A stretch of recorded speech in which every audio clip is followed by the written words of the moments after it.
Salve, salve, gente boa! Seja bem-vindo, seja muito bem-vindo ao canal. Nesse vídeo a gente vai falar a respeito do seguinte: eliminando as impurezas da alma. Vamos comigo até o final? Então vamos junto.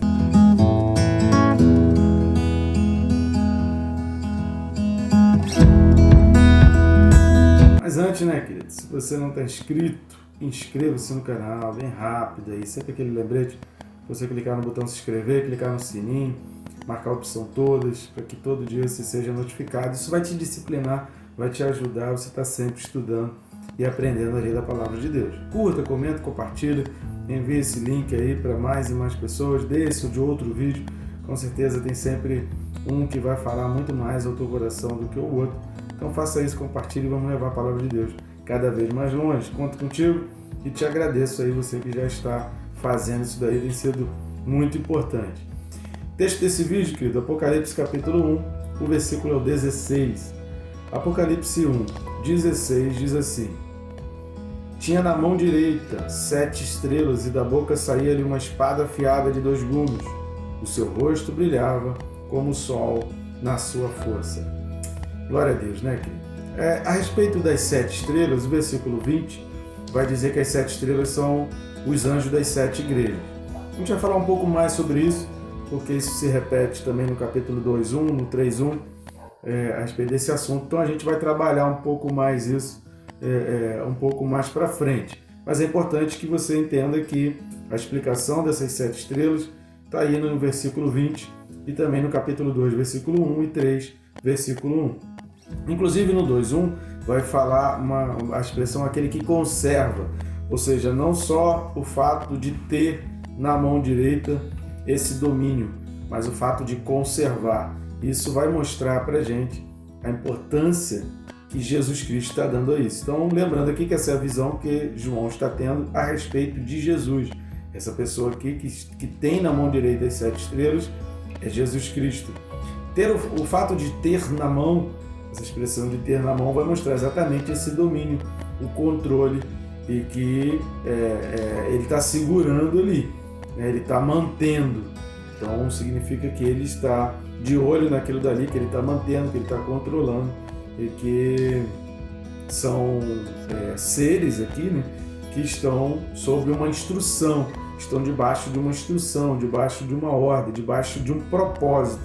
Então ter na mão significa que aqueles que estão ali estão cumprindo o propósito que aquele que os tem na mão possui.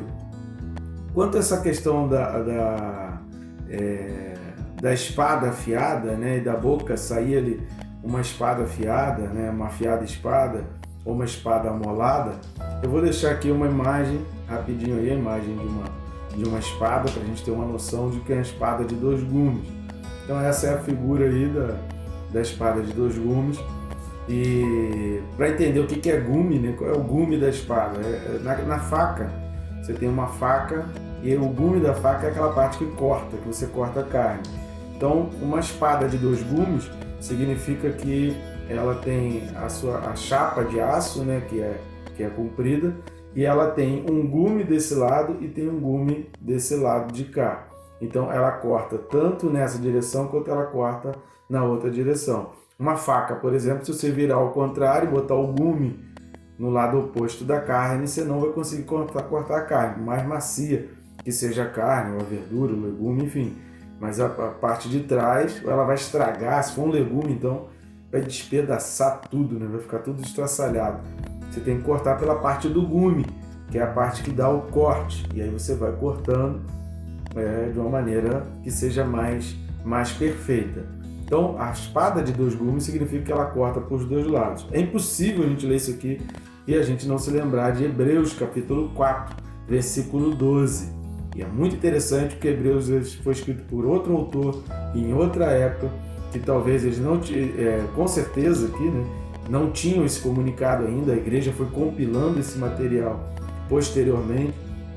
Mas o autor de Hebreus 4:12 ele vai falar, olha, porque a palavra de Deus ela é viva e eficaz, e mais cortante do que qualquer espada de 2 gumes, e penetra até o ponto de dividir alma e espírito, juntas e medulas, e é apta para discernir, ou seja, diferenciar os pensamentos e propósitos do coração. Quando a gente lê Apocalipse aqui, que fala que a palavra é como uma espada afiada, não é uma questão de violência. É uma questão que a gente, determinadas cirurgias, elas precisam atingir o profundo. Eu me lembro aqui, querido, quando eu era pequeno e não tinha dinheiro para ter calçado, mas eu não deixava de jogar bola com os amigos, né? De ter minhas partidas de futebol. Mas era cada campinho que só misericórdia, né? Então eu voltava para casa, jogava bola descalço, então eu voltava para casa cheio de espinhos e farpas, e às vezes até pedaço de vidro ficava dentro do pé. E eu me lembro que em uma das primeiras vezes que isso aconteceu, eu tirei alguns espinhos, algumas farpas, mas tinha uns que às vezes estavam um pouco mais profundo. Eu falei assim, isso aqui depois vai sair. E aí eu não tirei porque doía muito, né? Para tirar, minha mãe também ficou com nervoso de arrancar e causava muita dor para eu puxar aquilo lá de dentro. Eu falei isso aqui, uma hora isso aqui vai sair. Menino, como diz a amiga minha, menino, aquilo começou a inflamar, o corpo começou a rejeitar aquilo dali, começou a criar pus, infeccionar, me deu até febre, e aí precisou fazer um trabalho maior de anestesiar aquilo dali para poder arrancar. A partir desse dia, independente da dor, independente do sufoco, eu passei a esterilizar uma agulha, pegava às vezes uma agulha maior, esterilizava ali a agulha, esterilizava o pé, lavava direitinho, mas eu puxava desde lá de baixo, por quê?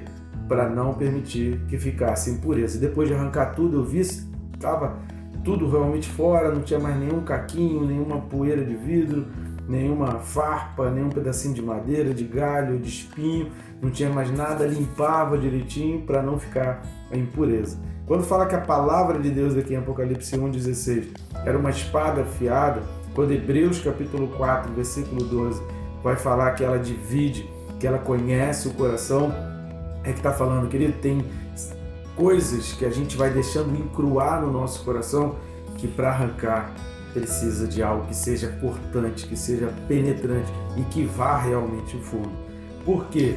O problema está na cirurgia? Não, o problema está na causa, na origem daquele problema. Quanto mais encruado, quanto mais tempo a gente deixar alguma coisa que não faz parte ali do nosso ser, que não faz parte da nossa vida, quanto mais tempo a gente ficar fora dos propósitos de Deus, quanto mais a gente ficar ouvindo diretrizes, ideologias, ensinamentos que são opostos à palavra de Deus, mais o coração vai ficando encruado, mais o coração vai ficando impuro, mais dolorida é a cirurgia, mais difícil é, mais complicado é, mais penetrante vai ter que ser para arrancar essas impurezas. A palavra de Deus, ela tem esse alcance. Se o teu problema é um problema que está superficial, ainda não penetrou totalmente no teu coração, essa limpeza ela vai ser rápida, essa limpeza ela vai ser simples, essa limpeza vai ser com menos dor. A grande questão que a gente precisa entender é, eu quero com muita ou com pouca dor? Porque quanto mais eu permitir que o pecado crie raízes, maiores serão as dores para arrancar aquele pecado.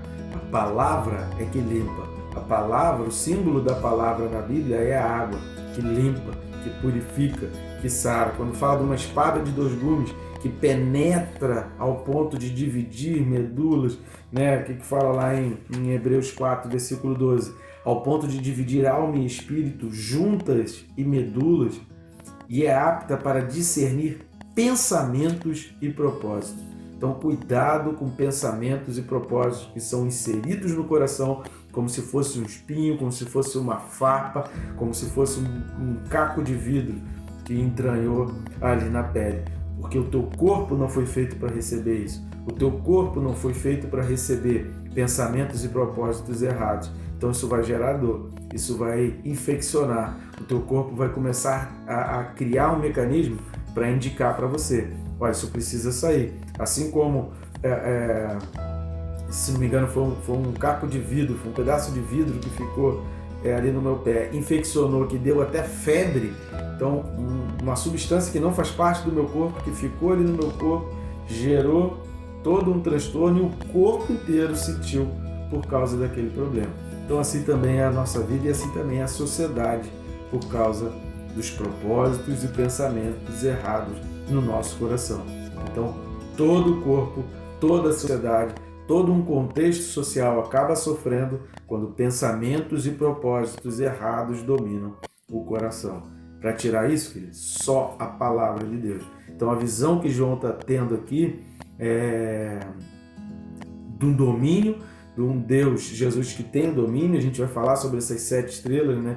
Esses 7 anjos aqui das 7 igrejas, que ele tem na mão, que ele tem domínio, mas vai falar dessa espada afiada de 2 gumes, que penetra. O fato de ter 2 gumes, ela tem uma penetração, ela tem um alcance, ela tem um poder de alcançar, de chegar mais fundo e de tirar todo tipo de impurezas e limpar.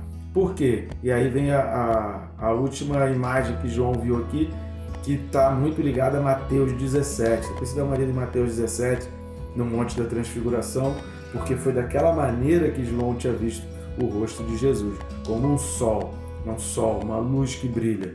Por quê, querido? A luz está sempre ligada à pureza, a luz está sempre ligada à clareza, a luz está sempre ligada a uma sinceridade perfeita, porque tem muita gente dizendo que está sendo sincero, mas está agindo de duplo pensar. Tem gente que está falando do amor, mas na realidade o coração está cheio de ódio, o amor é seletivo.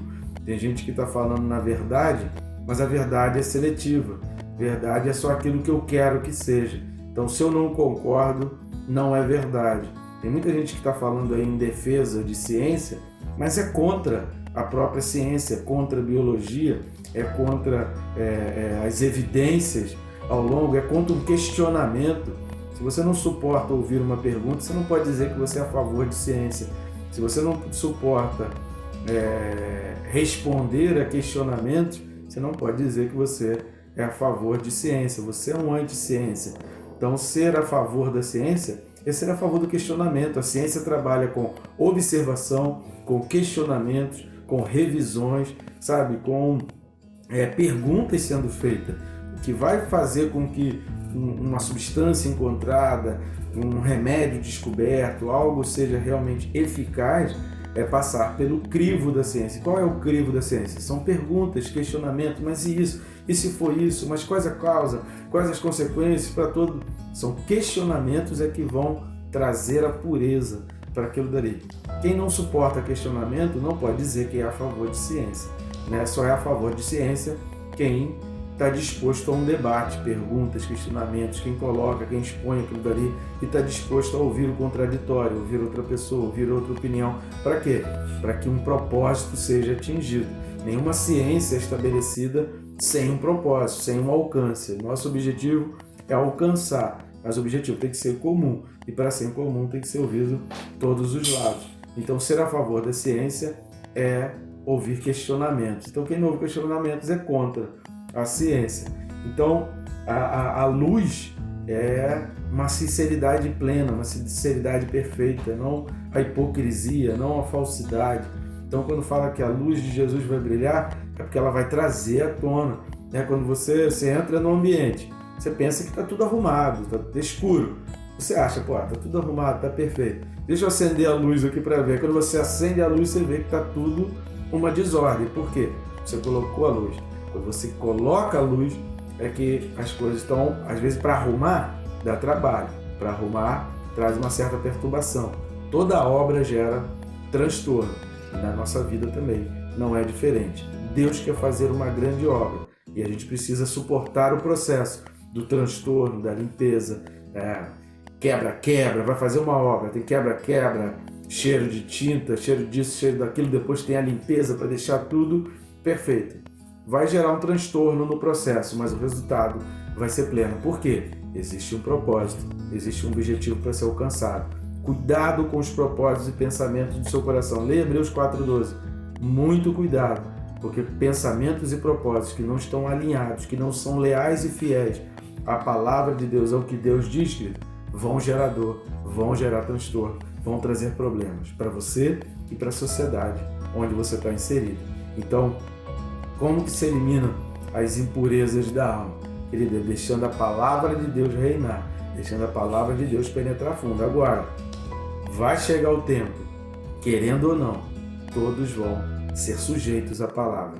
E essa por quê? Porque ela é uma espada de dois gumes. Querendo ou não, ela vai penetrar. Mesmo que fuja, passou a vida inteira fugindo da palavra. Um dia, querido, aquele dia chegará. E essa palavra vai penetrar fundo e vai exatamente tocar no ponto daqueles propósitos e pensamentos equivocados que a pessoa deixou permear o seu coração e dominar o seu coração. Então pense sempre nisso, querido. Reflita. Quais propósitos e pensamentos eu estou deixando dominar o meu coração? Qual a lealdade à palavra de Deus? Qual a fidelidade à palavra de Deus? Qual a ligação desses propósitos e pensamentos com a palavra de Deus? Por que eu estou falando isso agora nesse vídeo? Porque lá na frente, diante das coisas que Jesus está anunciando que vai acontecer, isso vai fazer toda a diferença. Então, propósitos e pensamentos do coração, querido, vão fazer diferença lá na frente, porque um dia todos serão provados nisso. Ninguém vai escapar. Ninguém, sem exceção, não haverá exceção, nem no passado, nem no presente, nem no futuro. Todas as pessoas serão